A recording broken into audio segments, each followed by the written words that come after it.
بسم اللہ الرحمن الرحیم۔ النوع الرابع، چوتھی قسم اسماء الافعال، اسماء افعال کے بارے میں ہے۔ کلو اسم بمعنی الامر والماضی، ہر اسم جو امر اور ماضی کے معنی میں ہو اس کو اسماء افعال کہا جاتا ہے، یعنی وہ اسم جو جس کے اندر فعل کا معنی ہے۔ جیسے رویدہ زیدن اے امہل ہو، رویدہ کے اندر امہل کا معنی امر کا معنی پایا جاتا ہے۔ امہل یعنی مہلت دینا، آپ مہلت دے دو زید کو، یہ معنی ہے۔ وہیہات زیدن میں اے بعودہ، ہیہات کے اندر بعودہ کا معنی پایا جاتا ہے، بعودہ فعل ماضی ہے، زید دور ہو گیا۔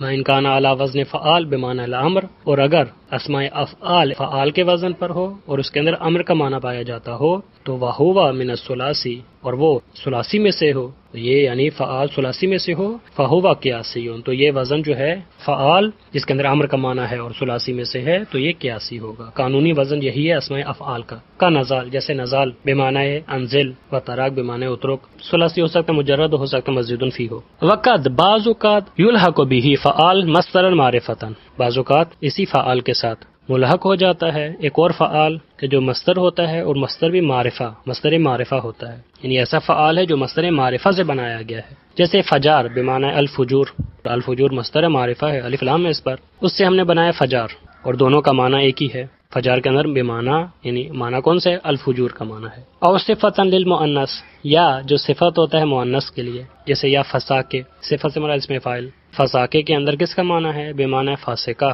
فاسقۃن کا معنی ہے۔ ویا لکاء بمعنی لاکعہ، لکا کے اندر لاکعہ کا معنی موجود ہے۔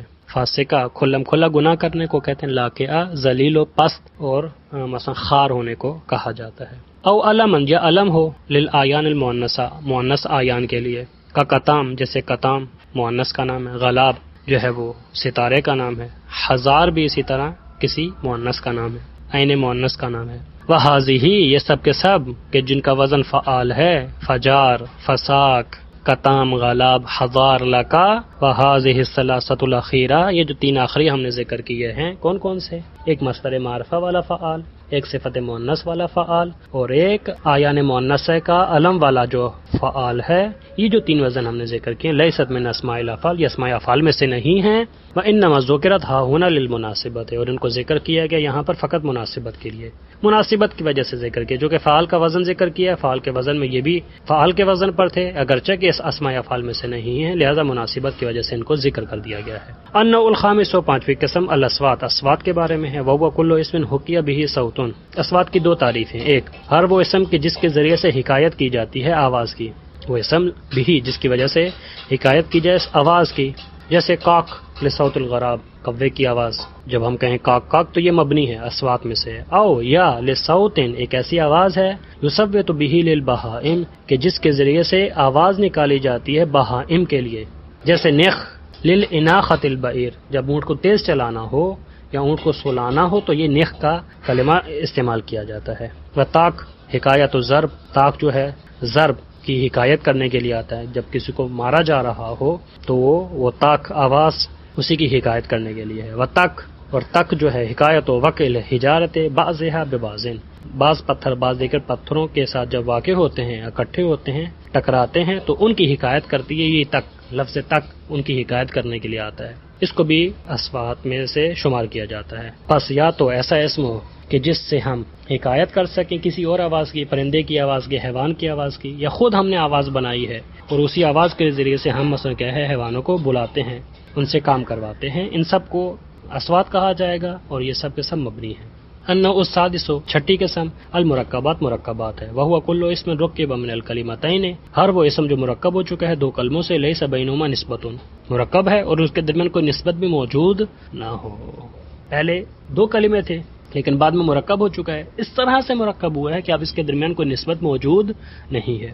یعنی لیس بینہما نسبۃ اضافیۃ و اسنادیۃ، یعنی نسبت اضافی اور نسبت اسنادی ان کے درمیان موجود نہیں ہے۔ لیس بینہما یعنی نہیں ہو ان کے درمیان، نہ ہو ان کے درمیان نسبت اضافی اور نسبت اسنادیہ۔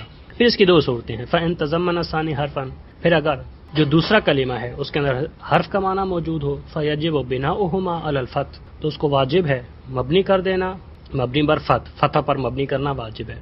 جیسے احد عشرہ الی تسعۃ عشرہ، احد عشرہ تسعۃ عشرہ، 11 سے لے کر 19 تک یہ معرب تھے، احد و عشر، اسی طرح 12 13 14 15 16 17 18 19 سب کے سب کیا تھے؟ معرب تھے.